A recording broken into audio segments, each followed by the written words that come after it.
Bonjour à tous et à toutes. Je vous souhaite une très bonne rentrée. Et comme vous le savez, cette année, nous avons un projet spécial. Vous allez participer à un programme expérimental. Un androïde se cache parmi vous. Il ou bien elle sera un membre de votre groupe pendant toute une année scolaire. Un robot? C'est sérieux? Oui, un androïde humanisé qui ressemble à n'importe qui dans cette classe. Une intelligence artificielle très avancée. Comment peut-on savoir qui c'est? Et si c'est toi, François? Tu es déjà un peu bizarre. Oui, c'est définitivement moi. Je suis un robot. Haha, très drôle. Ou bien, je parie que c'est toi, Lia. Tu es trop parfaite en cours. Bien sûr, c'est elle. On peut déchiffrer son prénom. Son prénom? Qu'est-ce que tu veux dire par cela? Elle s'appelle Lia. L-I-A. Ça veut dire l'intelligence artificielle. Voilà. Ne perdez pas votre temps, vous continuez vos études normalement. Et nous allons vous observer. Bonne chance. Alors, ce sont l'expression imagée qui ne veut pas dire ce qu'elles disent littéralement. Par exemple, on dit avoir un code de foudre pour parler d'amour soudain, même si personne n'est frappé par la foudre. Madame, c'est comme dire que quelqu'un a un cerveau long si on le trouve.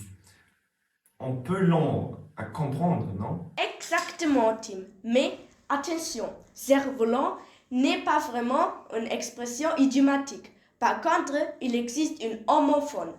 Un cerf-volant pour parler de jouets que volent dans le ciel. Madame, je ne comprends pas. Un cerf-volant peut voler? Ah, Finn, tu imagines un cerveau avec des ailes qui vole comme un cerf-volant? Ça serait drôle. Mais si on dit qu'on a un cerf-volant, ça veut dire qu'il bouge très lentement. C'est ça? Finn, cerf-volant veut juste dire que quelqu'un réfléchit un peu plus doucement. Mais un cerf-volant, c'est le truc qu'on fait voler avec une ficelle dans le vent. Alors, moi, je dis que j'ai un cerveau cerf-volant. Parce qu'il vole souvent. Oui, Finn, ton cerveau fait des loopings. Voyez, c'est bien Finn qui est le robot. Il prend tout littéralement. Il ne sait pas lire entre les lignes.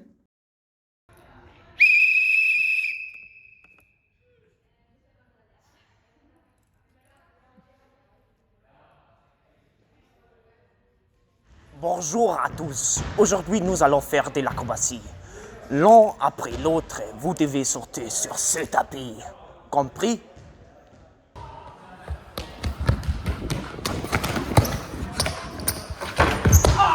Oh non! Je suis cassé! Appelez une ambulance!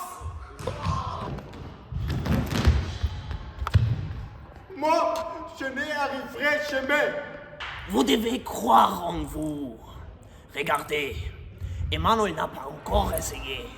Emmanuel, viens nous montrer ce que tu sais faire.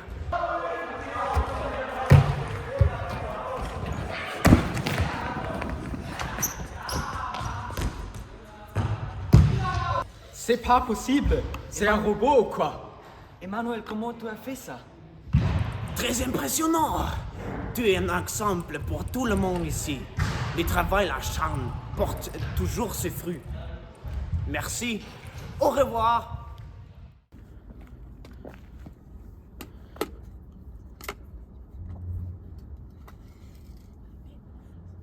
Oh, regarde qui est là.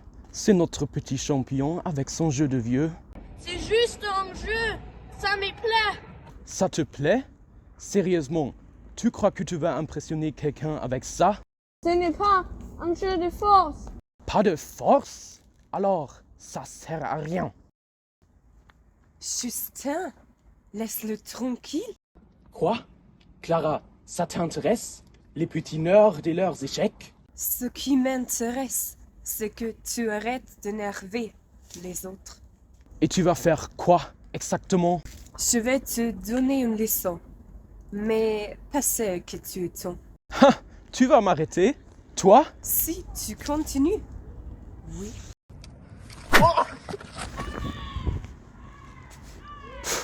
De toute façon, c'est quand je... Stupide!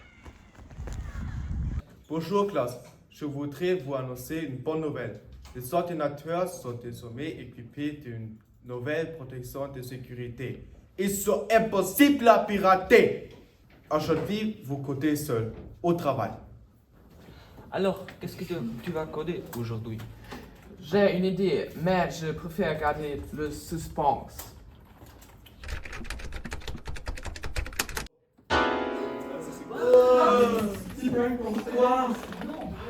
Dis-nous, comment réparer ça?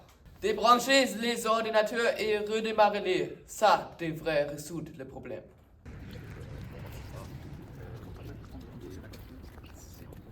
Vous avez vu comment il a hacké si facilement. Il doit être le robot. Mais tu penses vraiment que le robot pourrait programmer? Pourquoi pas? S'il est un robot, il serait plus rapide que nous. Oui, tu as raison. Il doit être le robot, lui. Bonjour. Bon, les jeunes, aujourd'hui, on attaque quelque chose de vraiment excitant.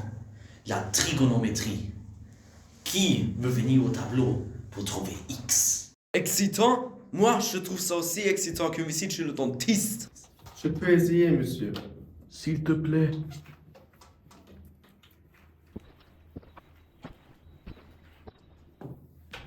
Il est là. Et qui est capable de résoudre celle-ci? Vous comprenez quelque chose à cette équation? On dirait un gribouillage d'extraterrestres. Alors, personne ne veut essayer? Allez, en volontaire. L'IA, peut-être? D'accord, monsieur.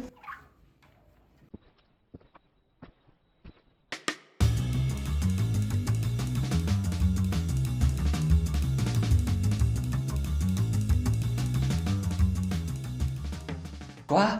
Elle a fait ça en 1 minute? Je suis encore en train de lire le premier chiffre. Bien, c'est absolument correct. Impressionnant, l'IA. C'est louche, sérieusement. Personne ne peut être aussi rapide en maths. C'est pas normal. Même Einstein aurait transpiré un peu. Peut-être qu'elle a un processeur à la place du cerveau.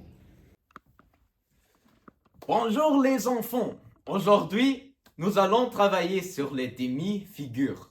Comme premier exercice, choisissez un camarade comme modèle et réalisez son portrait en demi-figure. Prenez votre temps pour observer les détails.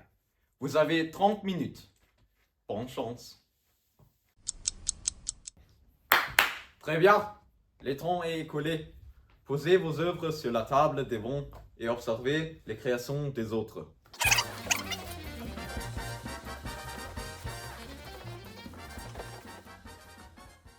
Oh, c'est magnifique! Autant de réalisme!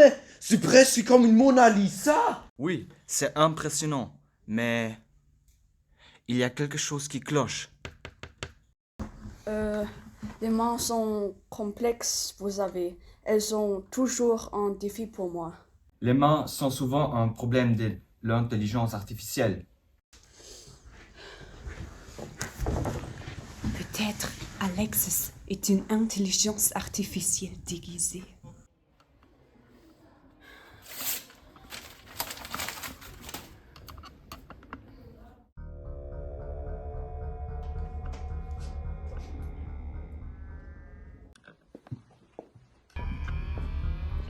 Mes élèves, merci beaucoup. Notre projet a été un succès. Bonne continuation. Au revoir.